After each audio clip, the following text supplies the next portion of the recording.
அதனால தான் இந்த ஓய்வு நாட்களா பார்த்து இப்படி செலக்ட் பண்ணோம். சரி, இப்போ நம்ம மக்களை சந்திக்கிறதுக்கு, நம்ம சொந்தங்களை சந்திக்கிறதுக்கு எத்தனை கட்டுப்பாடுங்க. அந்த இடத்துல பர்மிஷன் இல்ல, இந்த இடத்துல பர்மிஷன் இல்ல. ஆனா அதுக்கான காரணங்கள்லாம் நீங்க கேட்டீங்கன்னா சொத்தையான காரணமா இருக்கும். அங்க பேசக்கூடாது, இங்க பேசக்கூடாது, 5 நிமிஷம் தான் பேசணும், 10 நிமிஷம் தான் பேசணும். நான் பேசுறதே 3 நிமிஷம் தான். அதுலயும் அது பேசக்கூடாது, இதை பேசக்கூடாதுன்னு சொன்னா அப்புறம் தான் எதை தான் பேசுறது.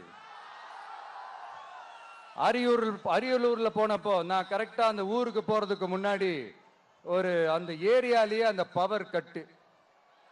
அப்புறம் நான் திருச்சிக்கு போய் நான் பேச ஆரம்பிச்சதுக்கு அப்புறம் அந்த ஸ்பீக்கருக்கு போற அந்த வயரு கட்டு. இல்ல, நான் தெரியாம தான் கேட்கிறேன் சிஎம் சார்.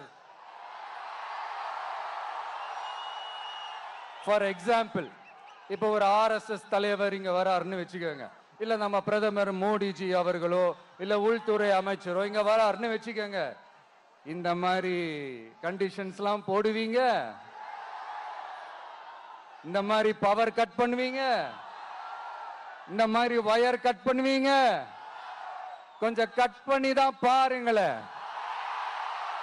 முடியாதுல, பேஸ்மெண்ட் அதிரும்ல. நீங்க தான் மறைமுக உறவுக்காரர்களாச்சே. இதாவது பரவாயில்லைங்க.